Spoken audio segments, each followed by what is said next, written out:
Ndugu zangu, tumsifu Yesu Kristo. Karibuni tutafakari masomo ya Dominika ya Matawi mwaka C. Injili inayosomwa kabla ya maandamano ni Injili ya Luka sura ya 19 aya 28 hadi 40. Masomo ya misa ni somo la kwanza ni kutoka kitabu cha Nabii Isaya sura ya 50 aya ya 4 hadi 6. Na somo la pili ni waraka wa Mtume Paulo kwa Wafilipi sura ya 2 aya ya 6 hadi 11. Na injili ni Injili ya Mathayo, Injili ya mateso, Injili ya mateso ya Bwana mwaka C ni Luka sura ya 22 aya 14 hadi 23 hadi sura ya 23 aya ya 56.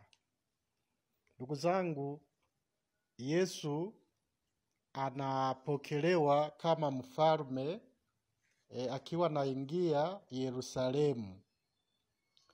Ishara ya kumpokea kama mfalme kwa kutandaza nguo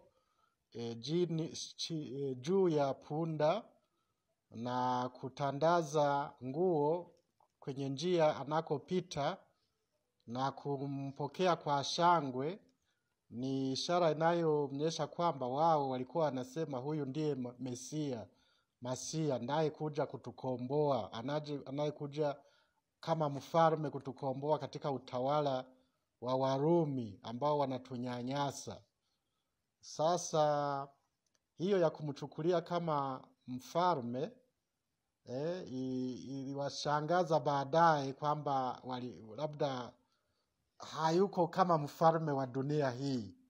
Yaani ni mfalme ambaye aliwashangaza baadaye, maana alionyesha unyenyekevu wa hali ya juu, alionyesha kwamba utawala wake sio wa hapa duniani, sio wa kibabe, sio wa kutumia silaha, na akaonyesha unyenyekevu wa hali ya juu mpaka akaonekana kama mtumwa.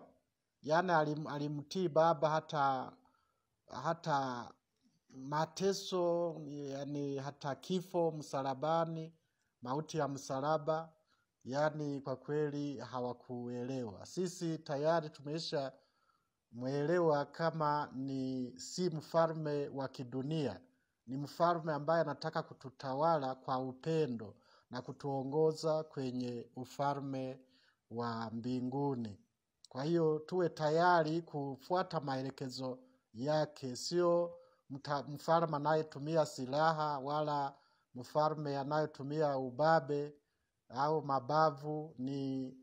Ni mfalme kabisa ambaye anaongozwa na upendo.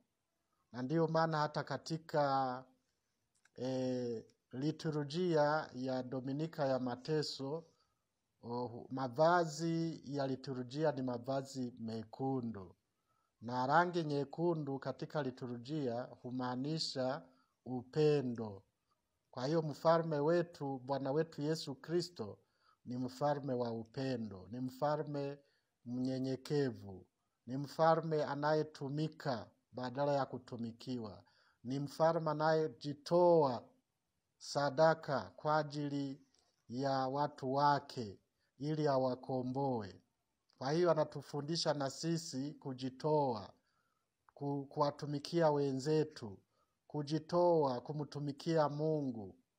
Na tukifanya hivyo, bila shaka tutapata tuzo mbinguni. Tukumbuke kwamba Yesu alipokuwa anakabiliana na mateso, aliona kwamba ajikabidhi kwa Baba ili asivunjike moyo, na sala ilikuwa muhimu kwake. Hata wafuasi wake aliwaambia wakae mbali kidogo, yeye aende mbele kidogo kusali.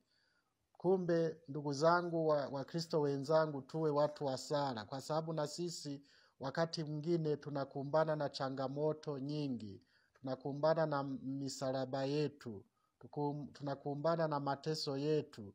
Kumbe tunapotaka kushirikisha mateso yetu na mateso ya Kristo, lazima tuwe na nguvu ya kimungu ndani mwetu inayotufanya tuwe na ujasiri, tuweze kubeba msalaba wetu na tuweze kufanya mateso yetu kuyachukua bila kunungunika, na tukayafanya yawe pamoja na mateso ya Kristo, na yawe wokovu kwetu na wokovu kwa watu wengine. Tuyapokee kwa upendo kama yeye, maana aliyavumilia hayo yote kwa upendo kwa wanadamu.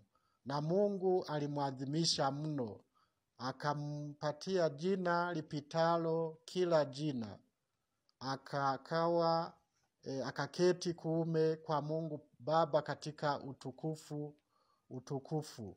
Na sisi tukiyapokea mateso yetu na changamoto zetu bila kunungunika, tukaipokea misalaba yetu bila kunungunika, tutapata tuzo mbinguni na tutaweza kupata tuzo katika ufalme wa Mungu, katika uzima wa milele. Atukuzwe Baba na Mwana na Roho Mtakatifu, kama mwanzo na sasa na siku zote na milele. Amina. Na watakieni Jumapili njema ya Matawi na Juma takatifu litakalo tuongoza mpaka kusherekea Pasaka ya Bwana. Na watakieni maadhimisho mema ya siku ya sherehe zijazo.